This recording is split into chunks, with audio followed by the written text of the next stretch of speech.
तक। और अब बात जनसंख्या नियंत्रण कानून की, जिसका ड्राफ्ट उत्तर प्रदेश में तैयार करके 19 जुलाई तक सबसे राय मांगी गई है। आबादी ज्यादा तो जनता के लिए जरूरी संसाधनों का बंटवारा सभी को बराबरी और जरूरत के मुताबिक मिल पाना कठिन होता है, ये बात सच है। लेकिन राजनीति में 2 दूनी 4 कभी नहीं होता।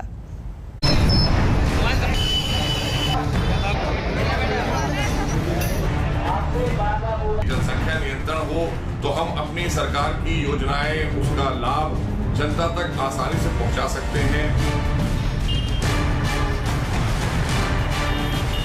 मुसलमानों को टारगेट किया जा रहा है।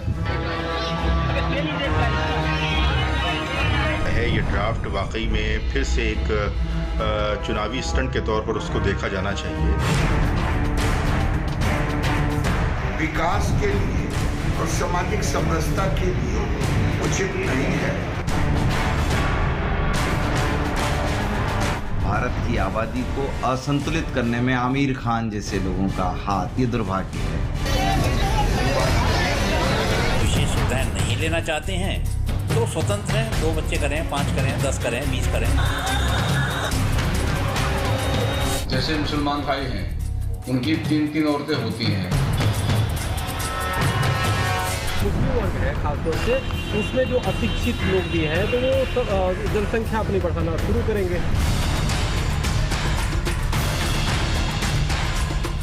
130 करोड़ से ज्यादा आबादी वाला देश भारत, जहां की जनसंख्या चुनावी भाषणों में देश की ताकत के रूप में प्रदर्शित की जाती है, उसी देश में आबादी को नियंत्रित करने की पॉलिसी का ड्राफ्ट जब चुनावी राज्य उत्तर प्रदेश में आता है तो विकास के लिए आवश्यक जनसंख्या नियंत्रण नीति राजनीति में फंस जाती है, क्योंकि जनसंख्या नियंत्रण की नीति विकासवादी सोच के मुकाबले ध्रुवीकरण और अपना अपना धर्म, अपनी अपनी आबादी की चिंता के विवाद में ज्यादा उलझ जाती है। 1 मिनट में भारत में 31 बच्चे पैदा हो रहे हैं वर्ल्डोमीटर के अनुसार, और चाइना में 1 मिनट में 9-9.5 बच्चे पैदा हो रहे हैं, 10 बच्चे, तो 3 गुना का डिफरेंसेज है। ये हमारे लिए विकास के लिए और सामाजिक समरसता के लिए उचित नहीं है। योगी सरकार जनसंख्या नियंत्रण कानून जो लाने जा रही है, ये सरासर गलत है और ये मुसलमानों को टारगेट किया जा रहा है। इस बात पर कोई सवाल नहीं कि जनसंख्या नियंत्रित होगी, आबादी संतुलित होगी तो सड़क, बिजली, पानी, अस्पताल, दवाई, पढ़ाई, ट्रेन, बस सब संसाधन सबको मिल पाएंगे। लेकिन फिर क्यों आबादी कंट्रोल करके विकास से ज्यादा धर्म के आधार पर ध्रुवीकरण जगह बना लेता है? क्या वजह ऐसे बयान है? लोगों का हीरो आमिर खान है। अब पहली पत्नी रीना दत्ता अपने 2 बच्चों के साथ, दूसरी पत्नी किरण राव अपने बच्चे के साथ, कहाँ भटकेगी उसकी चिंता नहीं। लेकिन दादा आमिर तीसरी खोज में जुड़ गए। यह जो दुनिया कहती थी कि ये अंडा बेचने के अलावा ज़्यादा कुछ अकल है नहीं, इतना ही करे तो ज़्यादा ठीक है। भारत की आबादी को असंतुलित करने में आमिर खान जैसे लोगों का हाथ, ये दुर्भाग्य है। बीजेपी के सांसद आमिर खान जैसे लोगों का शब्द इस्तेमाल करके धर्म विशेष को सीधे बढ़ती आबादी के लिए कटघरे में खड़ा करना चाहते हैं। लेकिन क्या यही सच्चाई है?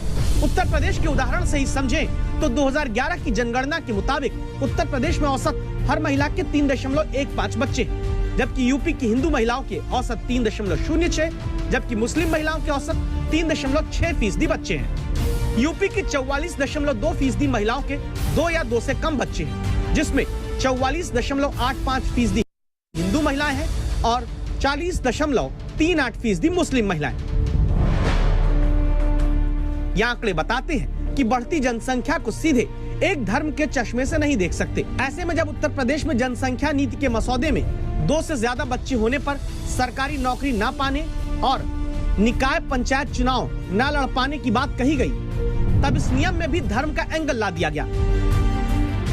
वो सरकारी नौकरियों के चक्कर में ज़्यादा नहीं रहते, उनको नगर निगम के चुनाव नहीं लड़ने हैं, तो वो उसमें क्या होगा कि हिंदू तो अपना करा लेगा नसबंदी जो भी है, 1-2 बच्चे से अधिक पैदा ऐसे भी नहीं कर रहा अधिकतर जो हिंदू है, और उस जब कानून बन जाएगा तो हिंदू तो कानूनन रूप से भी रुक जाएगा और वो नौकरी के चक्कर में, बच्चों के करियर के चक्कर में रुक जाएगा। लेकिन क्या होगा, एक वर्ग जो मुस्लिम वर्ग है खासतौर से, उसमें जो अशिक्षित लोग भी हैं तो वो जनसंख्या अपनी बढ़ाना शुरू करेंगे, और 5 साल 10 साल में इतनी जनसंख्या बढ़ जाएगी कि वो चाहे तो संसद की और चाहे तो संविधान की संशोधन कर सकते हैं।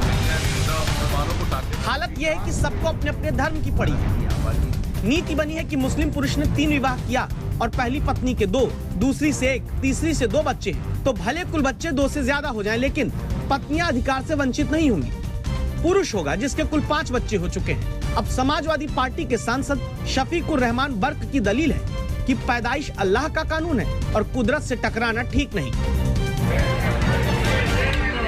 ये ड्राफ्ट वाकई में फिर से एक चुनावी स्टंट के तौर पर उसको देखा जाना चाहिए, इसलिए कि एक हिंदुस्तानी जिसको थोड़ा बहुत भी इल्म होगा वो इस बात का इल्म रखेगा कि जनसंख्या नियंत्रण का जो कानून है वो सिर्फ सूबा उत्तर प्रदेश का मसला नहीं है, बल्कि पूरे हिंदुस्तान का मसला है, और इसको सिर्फ और सिर्फ 2022 के चुनावी नताइज को और चुनावी अपने फ़ायदे को मद्देनज़र रखते हुए जिस तरीके से पेश किया जा रहा है, ये सिर्फ और सिर्फ आवाम को गुमराह करने के लिए पेश किया जा रहा है।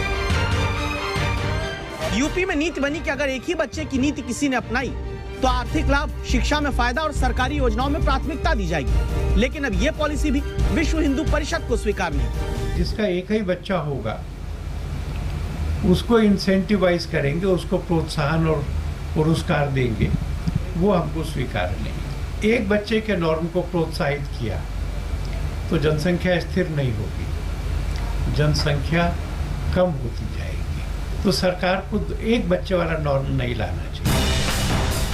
सरकार जब नीति उत्तर प्रदेश में ला रही है कि 2 बच्चे की पॉलिसी मानी तो नौकरी और इलाज में सुविधा प्राथमिकता मिलेगी, तो जैन धर्मगुरु कहते हैं हमें कौन सा टिकट मिलना है, बच्चे तो 4 जन्म दो। मैं तो अपने प्रवचन में बोलता हूँ कि सबको 4 बच्चे होना चाहिए। हाँ, ये बात सही है। हमारी जैन समाज की आबादी कभी 15 करोड़ थी, कभी 25 करोड़ थी, आज हमारी आबादी 50 लाख रही है। एक समुदाय विशेष बच्चे पर बच्चे पैदा कर रहा है। हमारे लोग जो है कम बच्चे कर रहे हैं, जैन समुदाय 4 बच्चे करे, खुशी की बात है, तो सबको इनाम दूंगा। ऐसे में आबादी पर नियंत्रण की नीति विकास के मुद्दे से ज्यादा धर्म के ध्रुवीकरण में अटक गई। तो क्या चुनाव से पहले मसौदा लाने का मकसद यही है? क्या और तरीके भी जनसंख्या नियंत्रण के हो सकते हैं? जनसंख्या नियंत्रण के लिए अगर आप सिर्फ कानून बना करके कोई उसका उपाय करेंगे, ये सभी ठीक से संभव नहीं है। ये सबसे बड़ी चीज है कि जब महिलाएं पूरे तौर पर पढ़ी रहेंगी तो इतनी जागृति आती है, इतना कॉन्शसनेस होता है कि अपने आप प्रजनन दर घटेगा। लेकिन बहुत लोग रखता खाली कानून बना देंगे और उससे हो जाएगा, तो वो तो अपना सोच है अपना। यूपी में अभी जनसंख्या नियंत्रण नीति के ड्राफ्ट पर रायशुमारी कराई जा रही है। अभी जब नीति का मसौदा आया है तब धर्म के नाम पर जुबानी लड़ाई हो रही है। अगले 7 महीने में चुनाव होना है, तब तक विकासवादी सोच का जनसंख्या नियंत्रण कानून तो लागू नहीं होगा, लेकिन ध्रुवीकरण वाली राजनीतिक बयानों की आबादी तेजी से बढ़ती रहेगी। दिल्ली से संजय शर्मा और आशुतोष मिश्रा के साथ कुमार अभिषेक, लखनऊ, आज तक।